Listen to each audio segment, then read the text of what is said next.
anymore. There isn't really any truth because we can just generate whatever world we want out of that. I worry about that a little bit as it relates to accuracy and and I think being able to keep people engaged over a period of time.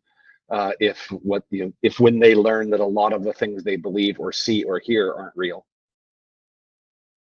Absolutely. And all of these points that you three raised, there are subsections in terms of my Q&A that I'll be posing to all of you. But I think we've touched upon the most important trends.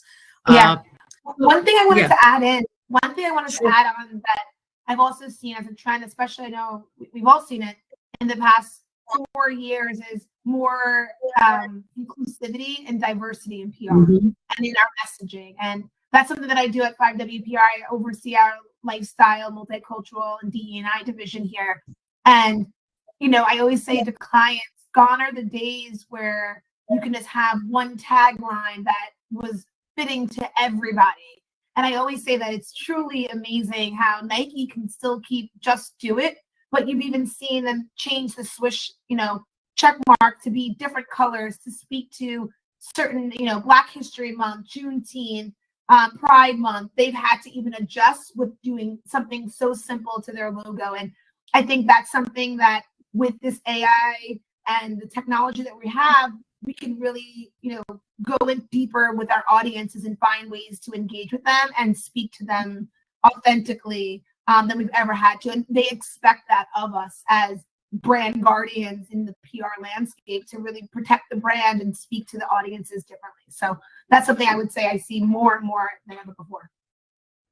So agree with you, Ashley, on all the points, especially it's not just a particular day that the messaging and the consistency should be focused on. This should be part and parcel of the daily fabric of our lives as PR professionals. Thank you for that perspective. And, dovetailing on that, this is exactly where I was going to, that AI-powered tools now analyze large amounts of data, right? Including behaviors, preferences, communication patterns. And this, in turn, allows for the creation of highly targeted and tailored communication strategies. So to all of you, how is AI transforming traditional communication practices like search, web design, content development, and PR? I'll leave the field open. Any one of you are welcome to take a shot at this. Or I'll jump in, thanks, and others feel free to build. But with everything that we're talking about, a lot of the big fundamental shifts come down to precision, personalization, and scale. If we were to think about all the work that we do in this field, you mentioned just being able to get that much more granular.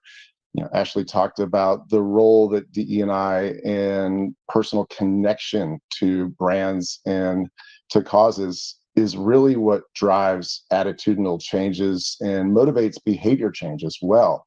If we think about how can we create more meaningful, authentic, personalized conversations, ultimately we're going to create more relevance for audiences, and it's going to resonate in ways that's going to spark action. All the tactics, the techniques, and the tools that we use are enabling us to do that. I would say it's not necessarily what we do as communicators that's going to fundamentally change. It's how we go about doing it and how it's going to be that much faster, that much more accurate, and that much more measurable in real time. Thank you. Thank you, Steve. Any other viewpoints from Ashley and Brandon? I'll just say it's funny. Steve must have read my notes because I have this note that says it's how, not just what, right? Because I think there's so much emphasis placed on asset creation, right? Is this going to replace people? Is this going to supplement people? Is this whatever? I think his point is so important. This is really, we need to think about AI as helping to transform how we do marketing, not just what we create. And I think having that in a healthy balance, right? Because We know that there are certain issues with AI that will be, I'm sure, evolving and changing over time. And there is still an extraordinarily important part of the how is driven by human judgment and expertise. Fair point. Fair point. Ashley, would you like to add anything, or should we proceed? I mean, I agree with both guys here 100%. I think one of the things that with AI joining and really becoming such a prominent role within this depth, I mean, with this industry, I think we need to also provide our teams with the right training, and not for them to feel threatened by AI, but to see this as a tool to help and assist where, time is so precious nowadays, and everybody wants, work-life balance and lesser hours. So the way we can do that is to really utilize these tools, but we need to implement the proper training for it. And that's something that is going to be crucial as we move forward. And AI is recognizing, getting more information and more data, and it's, spitting out the information to us. We need to have the proper training in place for our teams and our agencies to move forward and, continue with the trends of moving with AI. Great. And I've heard PR professionals say that they have repositories in each of their agencies where training is provided at a basic level, mid-level, senior level. So I think these initiatives are gradually getting folded in the day-to-day activities. What specific tasks within the communication fields do you think would be most automated by Gen AI and ChatGPT? And could we adapt to these changes? I can start. I would say press releases for sure. And I think everyone would say that. I mean, there's I didn't even know this until I've just been doing so much research on AI in the past couple of months. There's actual PR specific press release AI technology that one of our clients came to us and said, hey, there's this program that you can pay, and they will actually create the press release. The piece of that that's missing is the personalization, the insights, the quote, not understanding the voice of the CEO or the executive that you're quoting. That's where things are lacking, but it does help with the automation of having that consistency. If it has your boilerplate, has your logo, it can set it up, the actual document, to be easier. I would also say trend spotting. That will be really helpful as we go forward. And then the last thing is crisis management. With the tools that AI has generated now, you can actually find out what's being talked about you, not just on the social side, but just incorporating across all social channels to keep you better informed and see the conversations that are happening differently. So those are my three, in my opinion. Brilliant. Brilliant. Thank you. Thank you, Ashley. Steve, Brandon? Brandon, you want to jump in? Sure, I'll jump in. So yeah, More of your notes. So I'll let you. We're gonna keep agreeing, which I don't know if that's good or bad in a session like this. We really look at sort of any repetitive, data-driven, predictive, or generative tasks that add a resource burden on teams as sort of the starting point of, is this appropriate, right? And so I don't think it's limited to that, just to be very clear.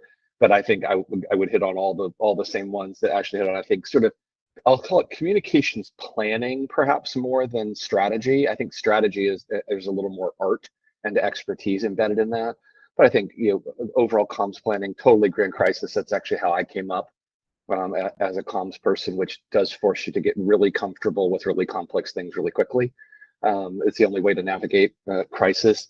I think things like SEO optimization, SEM keyword search, media monitoring, social monitoring. There's a number of different areas like that. We sort of look at as anything that may save 30% of the time or greater that would go into something is probably a decent threshold to evaluate whether that's a real sweet spot initially. I personally am a little more cautious about generative and things like imaging, things that I would say sort of dovetail into creative, for example. There's definitely a place for it, but I think we're just a tiny bit more cautious about those things. So ultimately, if this doesn't free up time for higher level thinking, we've all sat in those meetings, right, where someone who's been out of college for 45 minutes says, I just want to be doing strategy and I don't want to have to do all of this grunt work. It's like, well, we can help with some of that, right? So not everything, but part of it's important for us to know how to do these things, to know that if AI is producing something, it's actually good. Steve, I guess you would largely agree, unless there's some divergence in your viewpoint. I think both Ashley and Brandon hit on major key points here. The key takeaway I'm sure we'll all agree with is that we can automate or accelerate tasks, but not talent. Even with greatest technology power at all of our disposal, what we're not going to be able to do is in any time in the near future, and certainly not in the lifespan of my career, maybe those who are just getting started, but the role of human intelligence coupled with artificial intelligence, machines, and others is only even more critical. There are certainly things that can be accelerated, optimized, automated, but the role that we as communicators play is that critical human thinking and perspective that data analysis or automation is just not going to solve for. And if we think about the world around us, with everyone having access to a lot of these same tools, if everyone is pushing similar buttons and moving the same levers up and down, how do we differentiate? How do we elevate what we're doing? And the only way that that's going to happen is not by the machines. It's by the people behind the machines and in the conference rooms, connecting and really finding new ways to use the technology to break through what is going to be an increasingly cluttered space for communications, because now everybody's got access to voice to image, text to video, multimodal functionality. And think about the explosion of what's going to happen in our news feeds. It is going to be that much more competitive to capture a sliver of our audience's attention. And that can only happen with humans behind the wheel. And that's just exactly going off of what's, Go ahead, Ashley, please. I was like, going after what Steve's saying, it's so true. Everything like is exactly that. And I feel like with everyone, we're even getting like RFPs through like digital portals. It's not even coming through people sometimes right now. So the people piece is what we really have to push. And we get people saying, just submit your proposal through it. And it's like, yes, it's great that you can create these images with AI. You can create the vision that you wanted to say of like, here's the event or the activation that you were envisioning. And you don't have to tap your graphics team to spend 10 hours on one little image. Those things are great. But what we are doing now is we are requesting that anytime we send a proposal that we present to the client, that's why the new business lead, because at this point, it's the only humanization that we have left is to sell us, who we are, our passion when we're presenting to them, our ideas, our thoughts, because you can interpret an idea completely different when it's just sent to you versus when I'm on that call and I'm going to explain the breakdown of why it works, how it works, and the amplification pieces in a different lens than anyone else. So all this AI is amazing, but the human piece we have to remember is the most important and critical piece that you can't change. I think, I mean, you three just hit the nail on the head. I was waiting for this to happen, that yes, adaptive Gen AI training, all of that good stuff.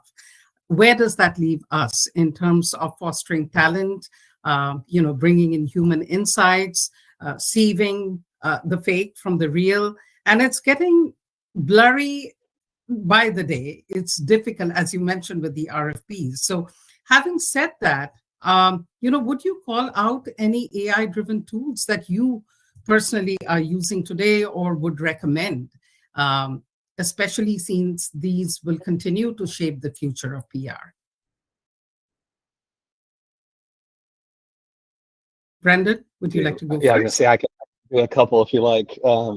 I think on the existing applications that have recently deployed generative AI, that's just at this point just about in every SaaS product in the workplace, right? If you think about like Adobe Creative Suite or Zoom or Google Workplace products or Microsoft 365, and candidly, if you just ask me about my personal adoption, that's just about where it ends, right? Like I need to be aware of other things that are happening and as smart about those things as I can. But I would say, kind of second, there are what we would consider AI first tools. So those are the ones developed to help users interact with LLMs directly as sort of general purpose technology. So ChatGPT, Anthropic's Claude, Google Gemini, Meta's Llama. I don't know why they all have one-word names, but Claude's my favorite just from a naming standpoint. And even like really tailored solutions like a Jasper. We think these are maybe a little bit more difficult to measure impact, but the possibilities seem really strong, right? So I think kind of going back to the last conversation, I don't think it's a tool. I think it's multiple tools, right? The right tool for the job. To me, the most interesting things is how humans articulate the ability to innovate and create, right? Because I think, in my view at least, as an intellectual construct, AI in general is going to be really good at helping us access information that already exists and synthesize it. But coming up with something brand new is a little bit different, right? I think it's an old phrase someone taught me years ago. It says a camel's a horse designed by committee. Yeah, I think a camel might be a horse designed by AI if we're not careful. Love that. Any other perspectives on I think we're all tools? using a lot of the same All the tools. same ones.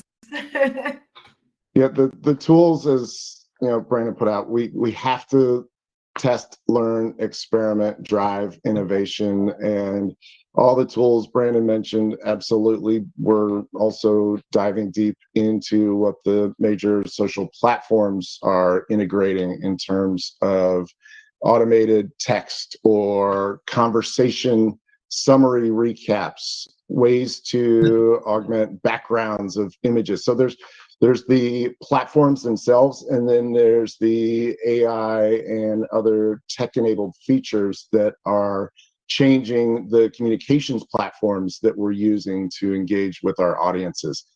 All of this is really becoming already quite ubiquitous. It's everywhere, and there's the inherent expectation among communicators that you are at least experimenting and navigating this space. There's going to be a division between those who are the end users and those who are more of the technical back-end programmers, much like for those of us who are around long enough, the website developers and the coders. Well, those jobs are going to transform. They're not going away, but they're going to evolve. And then there's those of us who are not just building the containers, but creating the content that those containers will hold. And I'm certainly much more of the upfront, without the background of the technical expertise, but because we are using natural human language and conversational prompts as opposed to coding, again, that barrier to entry keeps getting lower. So any one of us with an idea can go out and access free tools right now to create a camel that looks like a horse using voice or text with a lot of these platforms. But where the real creative expertise is going to come in is being able to accurately and clearly articulate what's going on up here in a way that can empower AI tools and machines to go ahead and create that vision that's in our mind. That's going to be a key differentiator that I think we're going to see a lot more of in the not too distant future. And I guess we're already seeing some of it already. Moving on, this brings me to, the talent that's required, right, to prosper in this changing environment. We spoke a little bit about that. How will Gen AI impact communication jobs, marketing jobs, roles in the near future? So, as HR managers or hiring managers, what would they be looking for when hiring new talent in the PR industry? Actually, we can start. I think in time they're going to be. I mean, they're already rolling out on a consistent basis different chat GPT classes, AI training, how to utilize what words to insert in your search. So I do think in the next year plus, there will be an evolution of actual like certificate courses in AI training that people will want. More importantly, we're not just looking for publicists anymore or digital people. We're really looking for that integrated person. So someone who's integrated with this training skills of utilizing AI tools will be helpful. Just like when we're interviewing back in the day of publicists, we wanted to know, do you know how to use Cision? Do you know how to use Meltwater? Now we ask you, do you know how to use Muck Rack? It's now going to be, do you have training in Chat GPT? Do you have training in this technology? I think those will be things that won't be required, but it will be a plus on your resume, just like those people who had those training skills back in the day. This will be the new, the new flex, you want to say on your resume that you have AI training. I think will become a big piece of it moving forward. That's the new normal. Yes, I completely agree. Steve and Brandon, would you like to add to this, please? Yeah, I would maybe take just an agree but slightly different lens to this, and that's that the jobs are not going anywhere. So let's make that abundantly clear from the get-go. Again, what we were talking about earlier, how we go about doing it, absolutely going to change, but we will see that Gen AI and other innovative technology will, in the very near future, create way more jobs than we can possibly fill. It's going to reduce or eliminate a lot of the straightforward, administrative, time-consuming tasks. It's going to help all of us get to delivering measurable business outcomes and demonstrating value for our clients or for our company much faster. But the skills that we need, yes, we can train anyone on how to use a lot of these technology platforms. What we cannot teach are things like curiosity or the ability to articulate a vision, the ability to cultivate relationships or to tell a story. If we think about communications, what our business is at its core, I see it coming down to two things. It's about relationships and it's about storytelling. And machines can help us do that, but these core skills of being able to connect with one another, whether it's in the room or on a Zoom, and the ability to tell effective stories that bring your audiences closer and help them to understand your perspectives while looking to deliver value for them. Those are skills that are going to stand the test of time and will be critical elements regardless of the role that people play and the role that technology is going to play in their day-to-day job. I think what you've so aptly summed up, Steve, is that in terms of core PR competencies and capabilities, what will actually change because of AI and what will essentially remain the same, right? Brandon, if you can also add to this, please. And I'd love it from a healthcare perspective because, that's your area of specialty. So if you can sort of put that in that perspective, I'd love to hear from you. Sure. Yeah. I mean, I think this idea that AI is going to be part of the job description or AI fluency is sort of an understatement, right? I'm not even sure it's really a skill. I think what we're really looking for is a demonstration that people are comfortable inviting AI into every major job they do and knowing when to deploy the right tool for the right skill set. I agree. Relationships and storytelling, I would probably add creativity, which can be storytelling oriented, but can also just be maybe a little bit different. I'm really conflicted about the specialization thing, right? Because I do believe that most of us that have advanced in our careers have done so because we've demonstrated clear expertise in one area. That may be an industry or it may be a skill set. Like, I was lucky enough to come up as a crisis person. People always think you're smarter than you are when you're a crisis person. Thank God that's the case. But so I think on the one hand, what they said is absolutely true. We really need people that are multi-skill, truly integrated professionals. And yet I think those people that are going to have the most opportunities and probably the most advancement compensation wise and just in their utility are people that are really, really good at something or really, really deep in some areas. I think it's maybe holding those things in some kind of balance as well. Yeah, as it relates to healthcare, don't worry, AI is going to trail in healthcare by about 10 years the way everything else does. What we're doing in I'm glad you said a, that. I wouldn't have come out with that, but yeah. Look, I shouldn't say that because there really are places it's being deployed and being deployed well. But I think in general, you look at, especially my little corner of the healthcare world, which is really hospitals and health systems and physician enterprises, the delivery of care, less so on the pharma side. It sort of typically runs kind of 5 to 10 years behind because the price of being wrong is so much higher, right? I think when you're talking about people's lives, you might want to be a little cautious about deploying new technologies.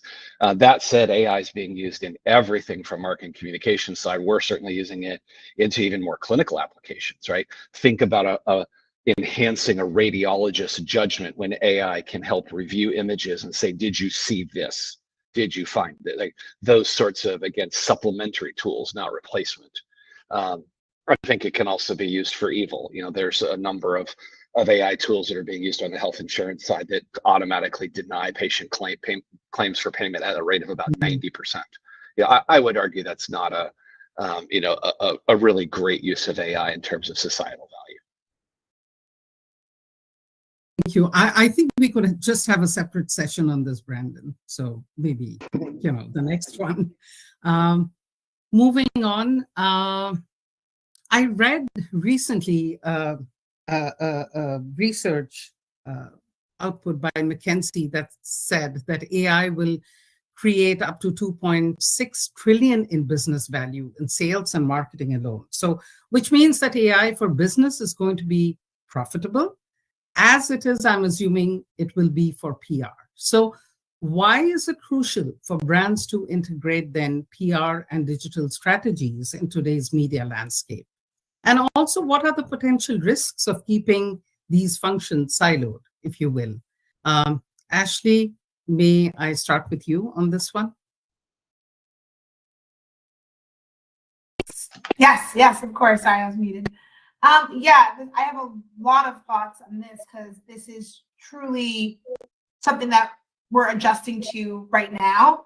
When I think about the importance of integration, it's several things that matter. It comes down to what is the overall arching messaging that we're communicating, having that consistency when it comes to having these integrated programs, enhanced data decision making, like when you have both the PR and the digital piece, put together, it really does help tell a different kind of story. And like some of the risk is like conflicting communications.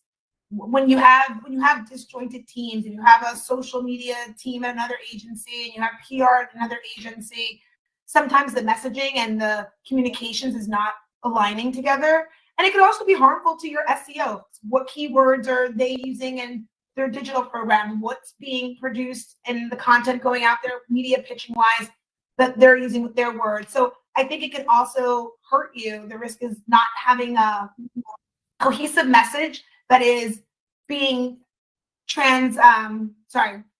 that is being shared with their target audiences. That's something we want to make sure that the engagement is making sense. So I think when it comes to involving, you need to have that consistency of across the channels when it comes to communication. Sorry. Yeah, consistency and transparency and cohesiveness in the messaging. That's part of the greater discussion. I agree. Steve, would you care to share your viewpoint, please? Yeah, I think all great points here. If we think about just in general where we're heading and what's coming next, there's a lot that we can predict and anticipate and a lot that we can't. For organizations who silo communications from other work streams, whether it's digital or marketing or these days even HR, legal, IT, they're doing themselves a disservice because the reality is communications belongs and is essential as that overarching layer across all different teams and work streams within an organization. And digital is not only no different, probably the most critical area, because years ago, there was the distinction of, many of us would say, traditional media versus social media. Well, the reality is media is media. And whether it's online, offline, it doesn't matter. And your digital strategies without effective focus on relationships, on audience, and outcomes are not going to move the needle. And as we think about the role that communications can play, back to the +1 that Brandon mentioned, it's telling great stories in a way that connects with your audience in a creative and differentiated way that will ultimately drive meaningful and measurable outcomes. So the opportunity cost here is being left behind and becoming obsolete. Take it or leave it, and take that risk if you want. Yeah, going over what Steve's saying, something that I will say has really been helpful now is that it's not that the PR team comes up with one idea and digital is coming up with another idea. It is, let's come up with a creative concept that works for all communications. And that has been really successful. And it's been helpful that even if we have an outside agency that we're working with, that we all get on a call and we communicate. That human piece of all these great minds coming to the table with different ideas, different perspectives to really intertwine paid media, search, community management, PR campaign, consumer engagement, media. It just is much more cohesive when we all work together to really create this integrated communications program and campaign, especially if you're doing a bigger, larger campaign. What are the elements that we're gonna, what are the levers we're gonna pull for this campaign, and how are we gonna really amplify our clients in the right way? Thank you. 100% agree. I think the only mistake would be thinking of them as being separate.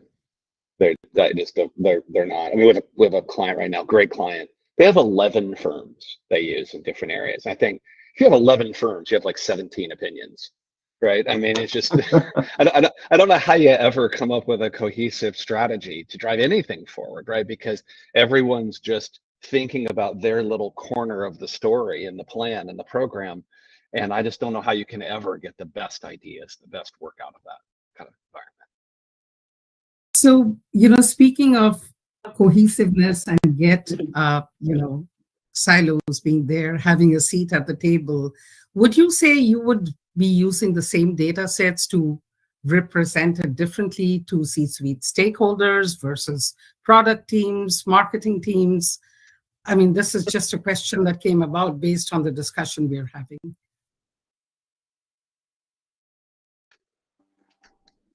I would say there's a little bit of, yes, it depends, but the almighty data is what's driving not only the LLMs to create unique outputs, but as marketers, as communicators, as reputation managers, as crisis counselors, we all are going to need access to data. And that data may or may not be the same, but how we use that data to help inform the business decisions and the strategies and the ways that we communicate and engage is going to be slightly nuanced. But a lot of the times it's, really first and foremost, understanding who your audience is. And ultimately what I love telling my clients, whether it's executive visibility or related to issues, crisis, or healthcare, who are you trying to reach? And if you can't answer that question with great precision, you are inevitably wasting time and budget and resources. So hone in on not just the story that you want to tell, not just the outcomes that matter to you, but who are you trying to reach? Why would they care? And what can you do to provide real value to them based on where they are? And when you're able to do that, the data is going to show that you are not only making a good use of your investment, but you're helping to drive measurable outcomes and deliver value as well. Very, very succinctly put, Steve. Thank you. Anyone else? Okay. Thank you, Steve. I was also thinking, on AI-driven sentiment analysis tools, right, to enhance our understanding of public perception. But what are the limitations of solely relying on the tools? I think part of this was of the discussion we had before, but I'm opening it up. I'm broadening this a little more. In terms of sentiment analysis, feeding AI-driven tools and what should we be wary of, and should we solely be relying on these tools?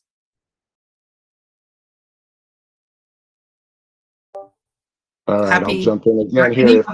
If we're relying solely on machines to do our jobs, then we are effectively not adding any substantive value. If we're talking about sentiment analysis, this is something we've been talking about for decades. The ability for machines to analyze and in some level of accuracy be able to determine appropriate sentiment. I don't know about you all, but I still have yet to see anyone crack that code and get it absolutely accurate.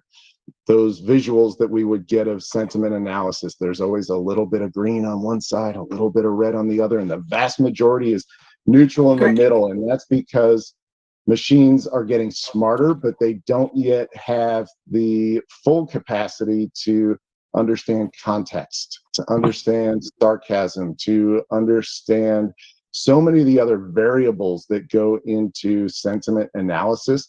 And if you're just relying on the machines to give you a summary and tell you, yes, this worked well or this didn't, or people are acting favorably or not, there's an added layer to that we need to look into. And that's really who's driving the conversation, who within the audience is helping to shape positive or negative perceptions, and how can we hone in on their perspective? What is it that they need?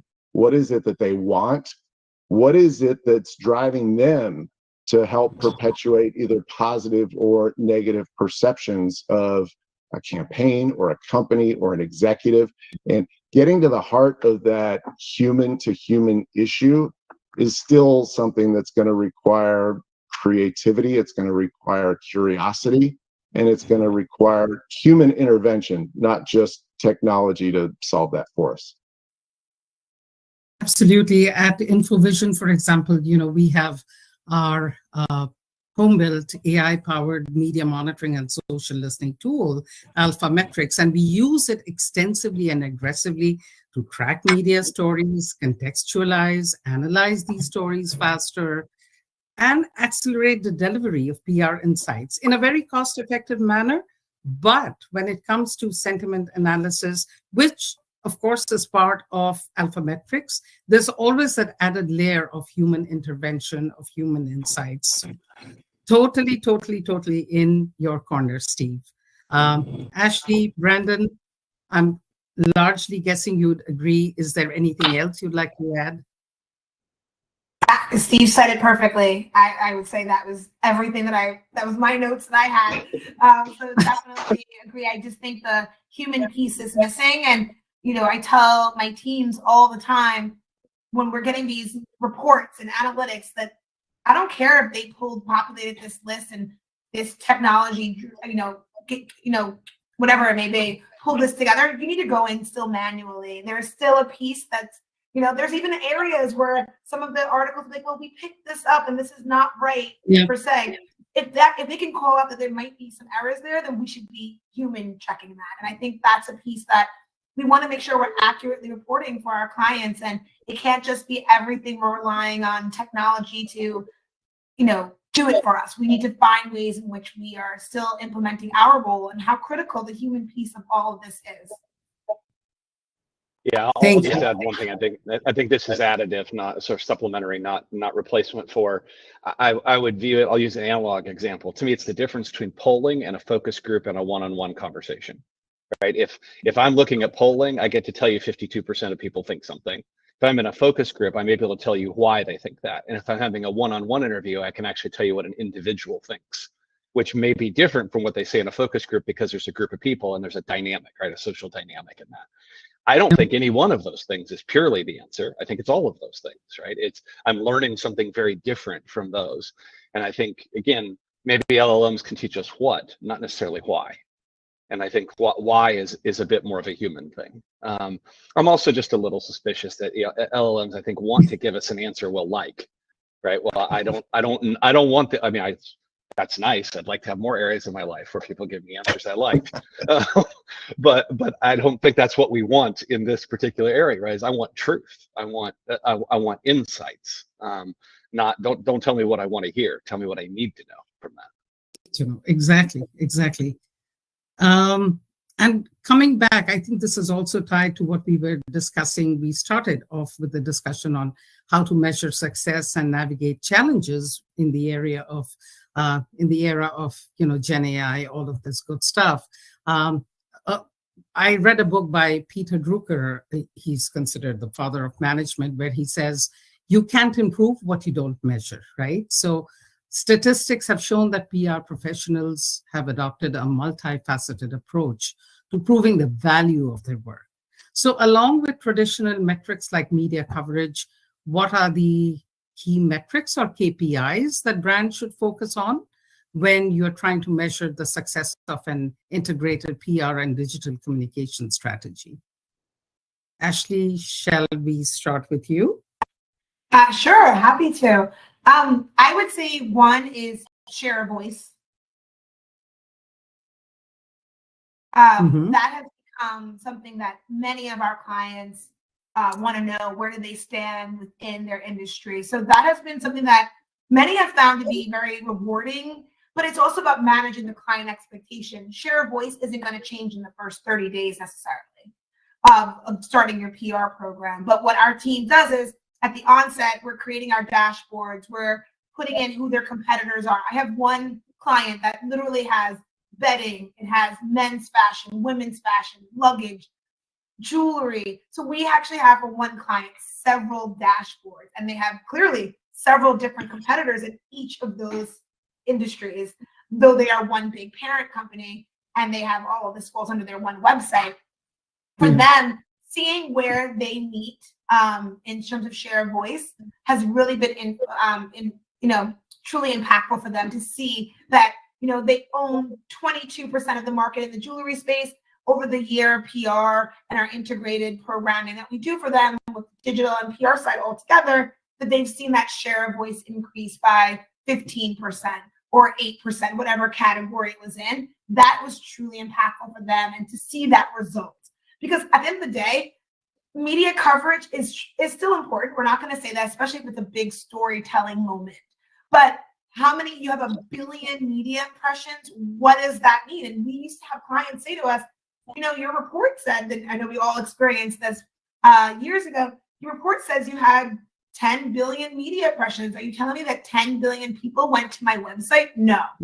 And we had to explain what that meant. So now I will say with some of these monitoring and tracking and technology pieces that we do have, we are able to give our clients more insight and show them something like share a voice. So I think that's one. Social shares has also been something that has been interesting. When an article is published on Facebook, where does it go afterwards? How many people actually shared that article? And you always see, it was shared 238 times, or this article was tweeted 700 times. More of that is more influential than just 1 billion media impressions. And the client comes back to us and says, that article that you said had X amount of unique visitors to their websites, we had 5 click-throughs. So it's very, very different now, but I think share a voice is one for me. Social shares. Also, like, what does the actual article look like? Headline, is your link included? Is there an image? Or where do you place in the roundup story? One of our clients says, why am I always like number 7 or 8 in a roundup story of best, lipsticks? And we were like, what's the affiliate marketing piece that you have there as well? So that has been playing a role too, the affiliate marketing piece in all of this. And really knowing that, hey, let's up our commission rate on this outlet so that you guys can place higher, because every single one that's before you, they have a commission rate with them. So it's those different metrics that we're able to measure now that we weren't able to measure 5-10 years ago, that has truly helped us understand a little better of what we can show to our clients of the impact of the impact of PR, since it's not direct ROI, it's not the direct sales, and it's not the click to their websites in real time. And it's harder more than anything because the consumer buying behavior is so different, myself included. I can see something on Instagram when I wake up at 2 o'clock in the morning and my daughter makes noise, and I go on Instagram, I can't fall asleep, and I take a screenshot. I'm not buying it that moment. I could be buying it 3 days later, 2 weeks later. So clients aren't seeing that direct response to placements and sales. So we have to explain to them the shopping power, the shopping capacity is much different than it used to be before too. And everyone's different mindset. So sorry, I said a lot. I'll let my colleagues talk because I know they have great insight here too. Sure. Brandon, you want to jump in? You want me to? Honestly, I'm not sure I have a lot to add to that. I think that was actually really comprehensive. Right. I'll maybe take a slightly different twist. And Ashley, yes, absolutely. Share of voice and engagement, all of that certainly matters. Where I focus on with my clients and encourage teams and colleagues to do the same is if we take a step back and ask the direct question that sometimes we don't always have the answer to, or at least don't have the information needed in an RFP, it's what is the business problem we're trying to solve? Why are clients engaging with us in the first place? What is it that we can do to help them tackle these big, challenging tasks that they can't do on their own? And to Ashley's point, communications cannot solve everything, but if we view things through the lens of what's the ultimate business outcome we're hoping to achieve, and what is the role that communications can play in helping us get there, that's really the starting point for establishing those unique and highly measurable KPIs that will show that any investment in communications is just that. It's an investment that will yield dividends. It's not the old school days of, compiling a number of articles that we generated and we had, X number of million placements because of a USA Today hit, and all those USA Todays were left outside of everybody's hotel rooms, right?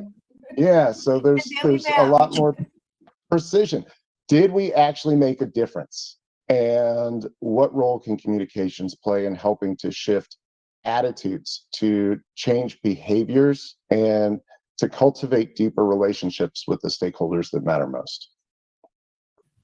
Fantastic. Exactly what you're saying. Just to add to that is one thing we've changed even our language. And when clients come to us and they're like, "Oh, we want you to, drive sales." I actually say right now, let's have a PR education moment. Let's pause for a minute and let us talk about what our true role is for you. We can help support sales, but we are not the driver of sales. And if you're going to come with your your money and you feel like I'm going to put it all into PR because you're going to give me dollar for dollar and you pay this monthly retainer and you're expecting that in sales, we don't want you. I'm going to be honest, we don't want you. Because your mindset is so focused on the sales piece versus the storytelling, the brand awareness, the elevation of your brand at a different level. And I have clients that have come to me in the past and said, I was on Oprah once and my phone didn't stop ringing. And I want PR again because PR really drives the sales. My phone was, I have to hire another receptionist. It's such a different educational piece that we have to explain to clients. And I always say we should have, before we even move forward with clients, an actual PR, digital, integrated one-on-one that you don't even hire us just for PR. It needs to be both. And bring it in. If you have a digital agency, let's all get together because those are components that are needed. And you can't solely rely on PR at this point anymore. It's not like the Oprah days or Oprah's favorite things being in that, either or. It's much more of an educational piece that is needed moving forward. And you're actually doing your clients a favor, by sort of being authentic, transparent, and walking them through, what really works versus, reality versus perception. Let's put it that way. Steve, I know, the core of your work is technology, crisis, issues, all of that.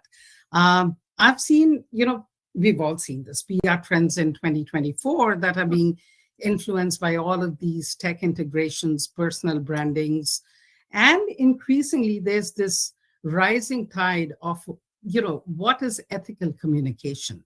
So what ethical considerations should PR professionals keep in mind when using data analytics and AI to craft messages and strategies? A great question, and I will make a comic book reference here to answer that, and that's with great power comes great responsibility. We have seemingly unlimited power at our fingertips these days, and the role of communications is really to be the North Star of truth and authenticity.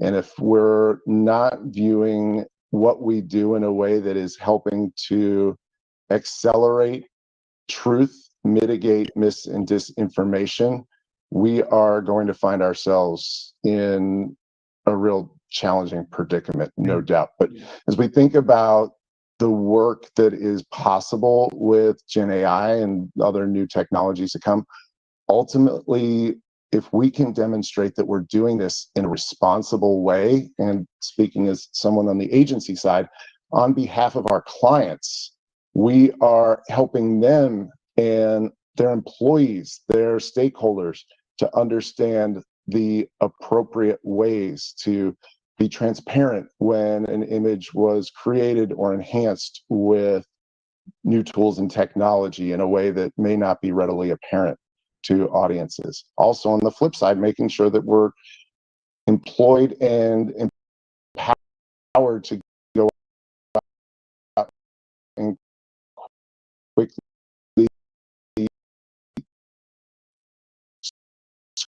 squash anything that is inaccurate, whether it's about our brand, our people, or our position. So there are lots of ways that we can use technology for good, but much like any other new innovation, it is often either the bad actors or the adult entertainment industry that are first movers and always going to figure out far ahead of everyone else, and then it comes to consumer, and then B2B, and then, as Brandon put out, years down from the road, we'll get healthcare and finance involved as well.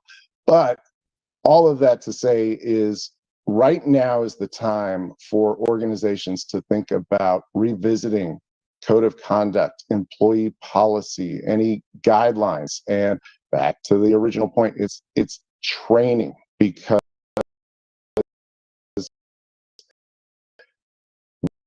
with this new technology, we are entering another new area of rapid transformation that we have the opportunity to write a book on the right way to use these tools and technologies. And if we are able to do so in an effective and articulate and clear way, communicators will be seen as that true North Star when it comes to how to not only use technology for good, but to help make sure that there is accuracy and transparency and authenticity in our communications. Thank you, Steve. I absolutely, toe the line on every single point that you raised, especially, I know I'm going into a little bit of uncharted territory, but this is the election year. So, this is of such huge importance to each one of us. As citizens, we need to uphold these. Ashley, would you have anything to add on this? No, I don't. I absolutely agree. It's as we go into, like you said, we're going into these upcoming months, and just as being a brand, we have crisis, being brand guardians, we have crisis plans in place.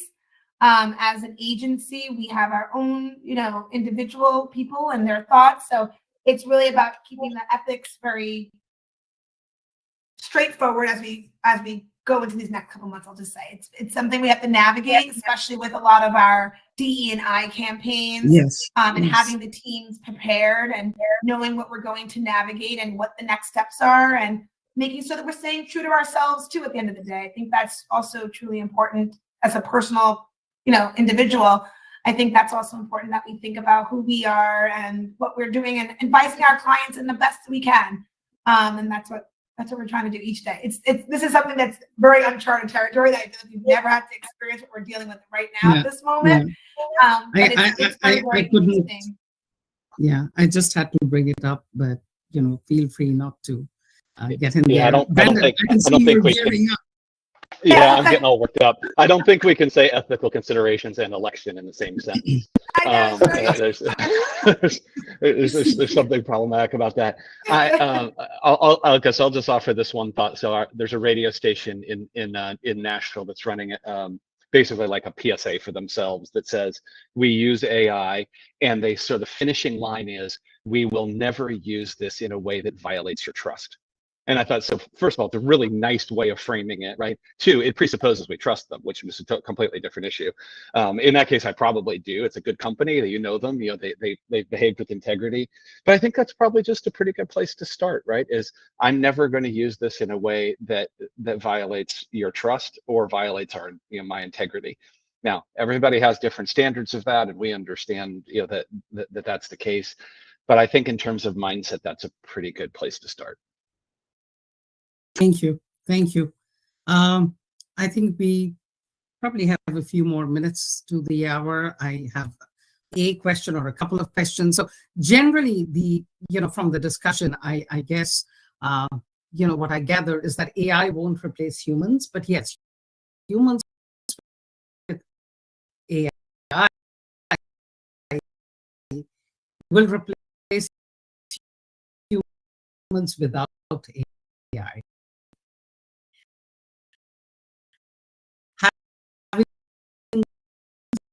Said that,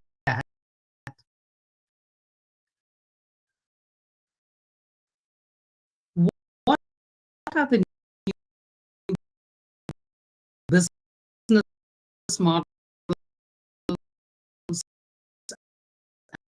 and collaborations which are worth watching for in the next 4 to 5 years? The field is open. Any one of you can take this.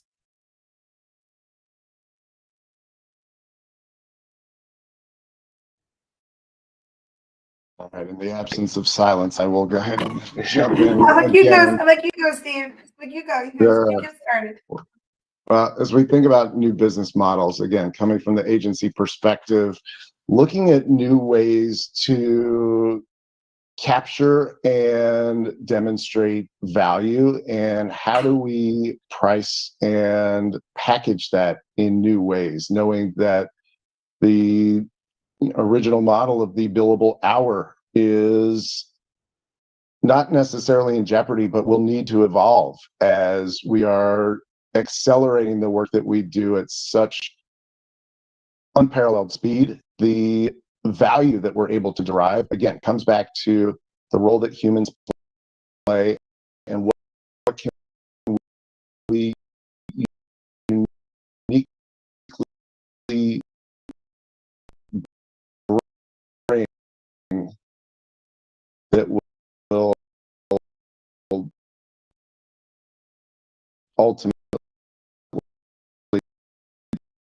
deliver on those outcomes and prove that the value of the spend is really well worth it for our clients. So lots of different ways, whether that's value-based pricing or outcomes-based pricing. There's lots of different ways to calculate and repackage.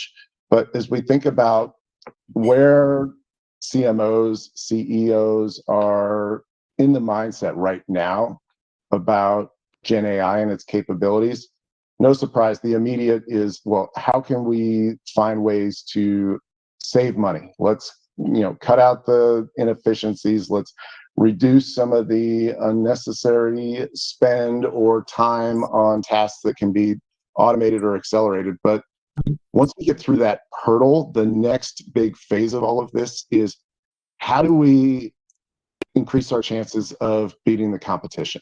And how do we make sure that we are able to deliver 10x what we're doing now for the same price and for the same investment, whether that's in-house or on the agency side?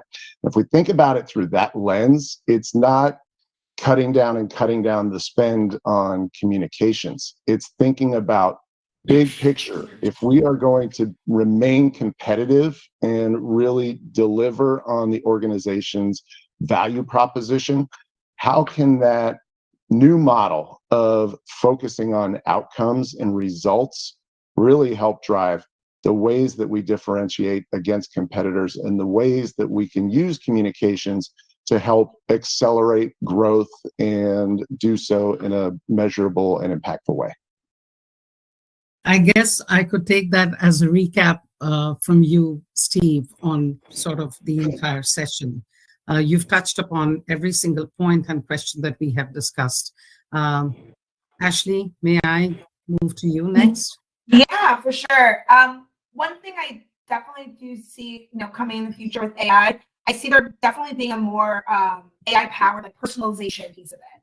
I think that's going to evolve. That's what you can see what's happened in the last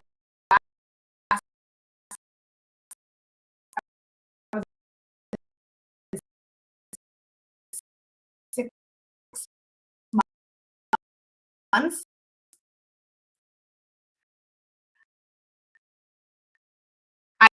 I think that is something that will definitely we'll see much more. I think there's also something where it comes to content creation and distribution.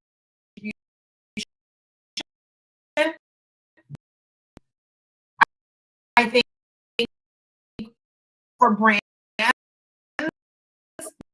forget about just the PR landscape. I feel that brands are going to use this AI technology to transform their content creation with tools to generate, like we talked about before, and everyone here has said this, the images, videos, music, it's really playing that. So I feel like there's going to be much more of a push for that content piece and the distribution ways in which we can leverage AI. But at the end of the day, I think when it comes to those ideas and concepts, we can't shy away from the human piece of it. And all of this, like I said from the beginning, I'll just be my wrap up, I guess, from my side, is that these are tools, these could be resources. If you know how to use them effectively, it can really help in certain things, but the human piece can't be lost. The creativity, the storytelling. I mean, I started out my experience in the PR space, storytelling.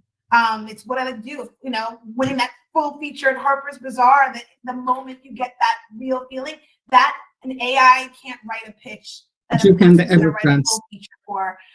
So I feel like those pieces won't change unless, we can see some, I don't know, if there's more human input that's happening. I mean, all of these technologies are now obtaining our information, and if we've all seen it, they're becoming smarter and smarter by the day in terms of the content that they're producing. but the human piece is, I feel like you can't lose it. And we have to show our value of who we are as a person, the passion, and these technologies will continue to evolve. But what we bring is that creativity piece. So let's hone in on it. Let's amplify, let's highlight our great ideas and collaborate as individuals, as teams. All the different elements of the communication is going to be key for our success. Yeah, and I'll just add to that, keeping aside biases, that is the human element. And also for me, a big part is empathy. Brandon? Yeah, I got hung up on 5 years, right? Because I think you said where we're going to be in 5 years. I think, God, I don't know where I'm going to be tomorrow with this. I mean, it's just I think we just don't know what we don't know at this point, right? If we'd asked this question 18 months ago, we would have said AI is going to change everything, and it's going to be so fast, and we're all going to be working for a machine in a year. And now I think we look at it and say, it's a tool, right? It's an important tool, and it's something that we need to be comfortable with and learn. I think for me, it's tempting to see how fast things are moving and think I'll just wait for the next generation. All right, I'll just wait for. I don't think we have that luxury, right? I think we have to lean in. I think that sort of misses the point, right? The biggest thing we could do as individuals, the biggest thing an organization could do is plan for the impact of Gen AI and use it more, right? And using it is going to get us comfortable with it. It's going to reveal things we have not even thought about right now. I mean, ultimately, I think 5 years from now, frontier Gen AI models are going to be, 100 times better than they are now. I don't even think I could intelligently forecast how those things might be applied. But I do think, Ashley's point's really great. It's like, don't lose sight of that human element. This is a tool for us to use, not a tool to use us. Thank you. I think, that's a wrap up, so to speak. But before I, of course, my sincere thanks to all of you for your time, especially, well, let me call this out, Steve, it's your birthday, and the fact that you made time to give us an hour and a half on this session, that's amazing. To Brandon, to Ashley, immense thanks. I think that we have just time for one question, which is, with the growing importance of data privacy, how should PR teams navigate and balance between personalized communication and respecting consumer privacy in their campaigns?